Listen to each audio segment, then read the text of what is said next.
Cory Booker, part of this fight, part of this nomination process has been done almost nothing but attract criticism. There's an issue of diversity in the cabinet as well, and the tale of the images that have been presented. The New York Times image that was about a story about the lack of diversity among the president's senior team. We'll put that picture up that showed during the debt fight, all white men surrounding him. Valerie Jarrett apparently not visible there because Dan Pfeiffer is standing in front of her. The White House released a counter picture that pointed out that you had Kathy Remler, who is the White House counsel, Valerie Jarrett, senior advisor, Nancy Ann DeParo, who was a deputy chief of staff, but who's leaving.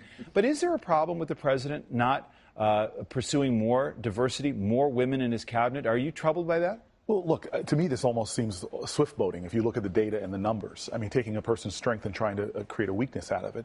The president has about 50% of the White House staff are women, which is twice what a percentage that Bush had and significantly more than what Clinton had. And if you look at his appointments to the court, heck, we have the first time ever 3 women on the Supreme Court, 2 of them appointed by the president. Big cabinet jobs, white men. You know, look, first of all, the cabinet's not fully fleshed out right now. The big ones, the big jobs. Again, please don't diminish cabinet-level positions as certain ones that are big and certain ones are not. And for a domestic policy guy who has to deal with the city every day, there are many cabinet positions that are very important to me.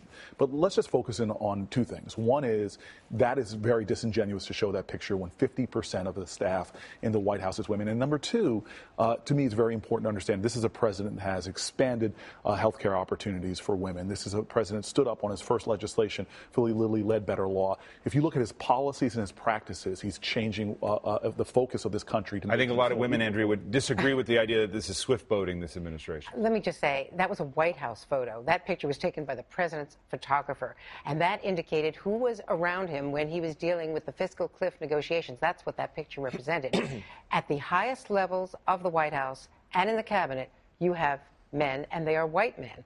Now, the numbers, we can play the numbers game, but as another Democratic president said during a transition in 1992, you bean counters, you women's groups who are, counting heads, I'm going to fill these jobs, but they were at lower levels.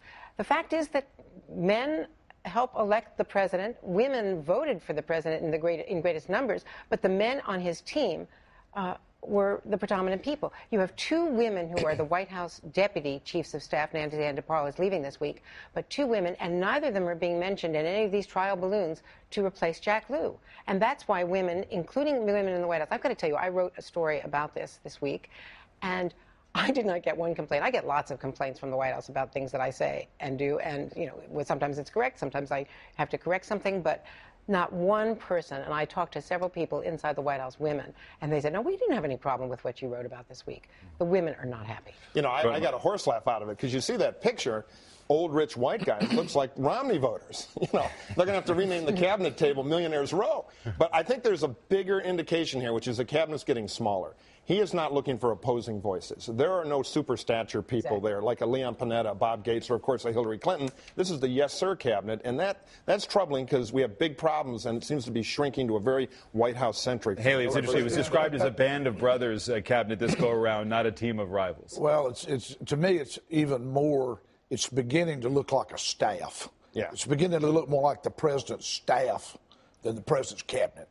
But he would argue he was elected. Why shouldn't he have the people around him that agree with his policy? He's got every right to, but a lot of presidents in their second term have become more and more isolated, listening only to the people that agree with them. And that's Republican presidents as well as Democrats. Yeah. I don't mean that in a partisan way, but that's what it struck me. Just a couple of things to say. First of all, nobody was saying this in his first term, and we know what that looked like from Hillary Clinton to Valerie Jarrett. His second term is not clear. All the seats have not been filled around the table.